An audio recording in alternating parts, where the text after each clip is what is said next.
کیا آپ کی کمپٹنس میں فال نہیں کرتا تھا؟ اور سر ہم نے لسٹ نکال کے دیکھی ہے مارچ 2004 سے جولائی 2008 تک آپ chairman federal board of revenue تھے. آپ کے بعد احمد وقار صاحب جو غالباً اب سیکرٹری فائننس ہیں وہ تشریف لائے 24 جولائی 2008 سے 18 مئی 2009 تک. اس کے بعد سہیل احمد صاحب تھے 18 مئی 2009 سے 24 دسمبر 2010 تک. یہ وہی ٹائم پیریڈ ہے. تو سر آپ کیا کہیں گے اس صورتحال کو آپ کیسے دیکھ رہے ہیں سر؟ جی دیکھیں بات یہ ہے کہ یہ جو بھی تفصیل میں چیزیں سامنے آئیں گی ان کو دیکھنے کی ضرورت ہوگی. آف ہینڈ تو صرف میں یہی کہہ سکوں گا کہ یہ چیز جو ہے اس چیز کو پوائنٹ آؤٹ کرتی ہے کہ آپ کے جو سسٹمز اینڈ پروسیجرز ہیں ان میں کچھ لکوناز ہیں جس کو ایکسپلائٹ کیا جاتا ہے اور جس کی وجہ سے پھر اس طرح کی پرابلمز جو ہیں وہ سامنے آتی ہیں. اور جو اس ساری چیز کا میں سمجھتا ہوں کہ جو فوکس ہونا چاہیے وہ یہ ہے کہ ہم ایسے سسٹمز بنا پائیں تاکہ یہ چیزیں جو ہیں اس طرح سے ہو نہ سکیں اور وہ سسٹمز جو ہیں وہ اتنے افیکٹو ہوں کہ آپ اگر کرنا چاہیں بھی کوئی بھی کرنا بھی چاہے تو وہ چیز جو ہے وہ ان کے لیے ممکن نہ ہو. جبکہ ابھی جو آپ ایک جب مینولائز سسٹمز کی بات کرتے ہیں تو اس میں آ کے کئی ایسی چیزیں ہوتی ہیں لکوناز ہوتے ہیں کہ اس میں سے پھر آپ ملی بھگت بھی کر سکتے ہیں اور اس کی وجہ سے پھر اس طرح کی چیزیں جو ہیں وہ فیس کرنی ہوتی ہیں. اب مجھے نہیں معلوم کہ ایگزیکٹلی کس پیریڈ میں کیا چیز جو ہے اور کس طریقے سے یہ تو تفصیل کی بات ہوگی دیکھنے والی بات ہوگی لیکن میں یہی کہوں گا کہ اس میں جو بھی اگر ذمہ دار پایا جاتا ہے تو ڈیفینیٹلی اس کے خلاف ایکشن ضرور ہونا چاہیے لیکن اس سے پہلے اس چیز کو تعین کرنا کہ ایگزیکٹلی کون کس وقت کہاں پہ کس چیز کے لیے اس کی ذمہ داری بنتی ہے اور اس کی بیسس کے اوپر پھر جو بھی عبداللہ صاحب میں ایک انٹروین کرنا چاہوں گا کہ آپ نے خود کہا کہ لیکونا ایگزسٹ کرتے ہیں شگاف ایگزسٹ کرتے ہیں مینجمنٹ کے اندر اور ہم دیکھ رہے ہیں کہ شگاف اتنے بڑے ہیں کہ اس میں سے 37 ارب یا 40 ارب یعنی چیف جسٹس کہتے ہیں کہ کم از کم بھی 37 ارب روپے کا تو نقصان ہوا ہی ہے اس سے زیادہ بھی ہو سکتا ہے اور یہ وہ کہتے ہیں فیڈرل ٹیکس ombudsman کی رپورٹ کی روشنی میں اور آپ نے عرض کیا کہ ایسے لیکونا جو ہیں پروسیجر میں ایگزسٹ کرتے ہیں. تو سر یہ بتائیے کہ جو اب بلا لیا سب کو لسٹیں ہیں اور توقع ہے کہ کوشچننگ ہوگی جنوری 2007 سے دسمبر 2010 تک کے تو ظاہر ہے کہ تمام افسران سبھی تو انوالو نہیں ہوں گے سبھی کی اوورسائٹ بھی نہیں ہوگی سبھی کی انکمپیٹنسی بھی نہیں ہوگی تو وہ کھل کے بولیں گے اپنے تحریری بیان دیں گے. تو آپ توقع کرتے ہیں کہ اس کے نتیجے میں جو ہم لوگ کلپرٹس تک پہنچ سکیں گے؟ دیکھیے نا یہ چیزیں جو ہیں جیسے میں نے کہا یہ اب تفصیل کی باتیں ہوں گی دیکھنے کی ضرورت ہوگی کہ کون کہاں سے کس طریقے سے یہ چیز جو ہے اب وہ جو رپورٹ کا آپ نے بتایا ایف ٹی او کی رپورٹ کا اس کو بھی دیکھنے کی ضرورت ہوگی کہ کس حد تک انہوں نے اس چیز کو آئیڈینٹیفائی کر سکے ہیں اس میں اور کس حد تک وہ ایون آئیڈینٹیفائی کر سکیں کس کی ذمہ داری ان کے خیال میں بنتی ہے کیونکہ انہوں نے تفصیل میں اگر چیز کو دیکھا ہے تو most probably they probably should have also seen that.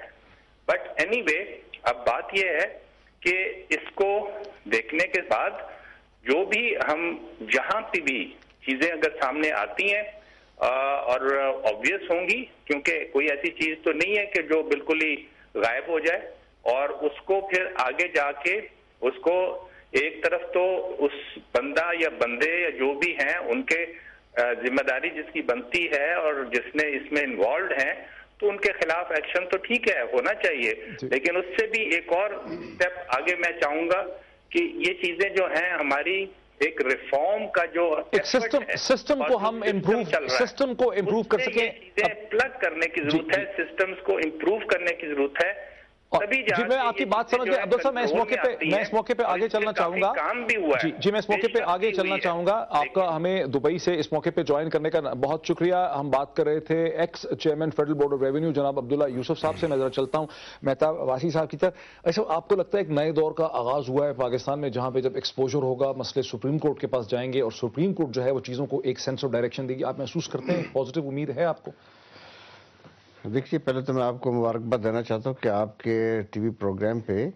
ایک بڑا ریسرچ انویسٹیگیشن ہوئی ایک بڑے سکینڈل کے اوپر، جس کی آج ساری دنیا کو خبر ہوگی، اور اس کے لیے میں ذاتی طور پر آپ کو مبارکباد دیتا ہوں۔ جہاں تک مجھے اس بات کی امید ضرور ہے کہ ہمارے ہاں بڑی اویئرنیس جو ہے بہت زیادہ آ رہی ہے، اور خاص طور پہ پچھلے چند سالوں میں جو کرپشن کا جس انداز سے تیزی آئی ہے، اور اس کے جو تمام ریکارڈ جو توڑے گئے ہیں، تو اس سے بہت قوم ایک تشویش کی حالت میں بھی چلی گئی، اور اس کے بڑے نیگیٹو امپیکٹ ہیں ہماری تمام اسٹیٹ آف اکانومی پہ، ہمارے سوشل اور ہمارے جو پولیٹیکل کلچر ہے اس کے اندر بڑی تبدیلی آ رہی ہے۔ یہ پازیٹیو تو ضرور ہے کہ ایک اویئرنیس موجود ہے، سینسٹائز ہو رہے ہیں لوگ، اور لیکن ابھی تک صرف سپریم کورٹ ہی ایک ایونیو ہمارے پاس سامنے نظر آ رہا ہے جو جس نے اپنا کام تو شروع کر دیا ہے، بٹ بنیادی طور پر یہ حکومت کی ذمہ داری ہے۔ میں اسی طرف آنا چاہتا ہوں کہ دیکھیں، ہم ریکو ڈک کا کیس دیکھیں یا پنجاب بینک کا دیکھیں یا ایل این جی کا دیکھیں یا رینٹل لیکن سپریم کورٹ میں دیر آر 17 ممبر بینچ ہے۔ اب سارے پاکستان کے کرپشن کے کیسز ان کے اگر ذمہ لگ جائیں تو ان کا تو بنیادی کام جو ہے وہ انصاف دینے والا وہ تو رہ جائے گا۔ یہ ذمہ داری حکومت کی کہ وہ اپنے ایک ریزالو پیدا کرے،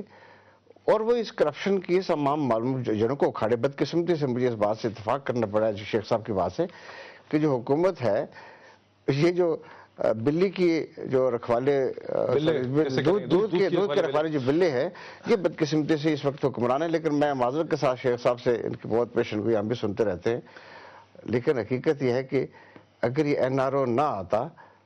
تو یہ بلے بھی نہ آتے۔ اچھا، میں ویسے ہمایوں اختر صاحب کی طرف بھی چلنا چاہوں گا۔ دوسری بات جو آپ نے مجھ سے ایک بڑا بنیادی سوال آپ نے مجھ سے کیا تھا، اس پہ تو آپ آ نہیں رہے ہیں۔ میں اسی پہ آنا چاہ رہا ہوں کہ آپ نے جب یہ کہا کہ حکومت کو ریزالو کرنا چاہیے بجائے اس کے کہ سب چیزیں اور سب کیسز جو ہیں وہ سپریم کورٹ آف پاکستان کی دہلیز پہ جا کے ختم ہو، تو ذہنوں میں یہ سوال بھی پیدا ہو رہا ہے کہ آپ نے جو ایک ہائی مورل پیڈسٹل سٹینڈ لیا تھا آپ نے 10 نکاتی ایجنڈے کا، وہ ابھی 10 نکاتی ایجنڈے پہ تحریر کی جو سیاہی تھی وہ خشک نہیں ہوئی تھی کہ آپ لوگوں نے خود اس کی اسپرٹ کو وائلیٹ کرنا شروع کر دیا؟ گورنر کی اپوائنٹمنٹ ہو یا کمیٹی ممبران کی تشکیل ہو، اس پہ آپ نے کمپرومائزز کر لیے؟ دیکھیں، میرے خیال میں آپ اگر تو میں آپ کو پورے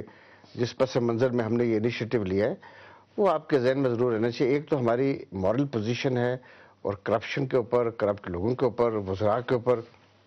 وہ اپنی جگہ برقرار ہے۔ لیکن دیکھیں، اس وقت ہم جس صورتحال سے گزر رہے ہیں